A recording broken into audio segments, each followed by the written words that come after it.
If you want to sign up for student events, there's actually two ways to do so.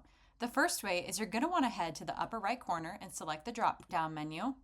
Then you'll scroll down to Events, which will take you to the two available events that we have going on right now. I'd like to sign up for May Trivia Night, so I'll select May Trivia Night, and then I'm going to click Attend. The second way to register for an event is to head over to your dashboard, scroll all the way down to Upcoming Events, select See All, and since I just registered for trivia, it's not going to show up here, but it'll show up in my Registered tab. Next, I'm going to sign up for this webinar. I'm going to select it, and the same thing, I'm going to click Attend. And that's it.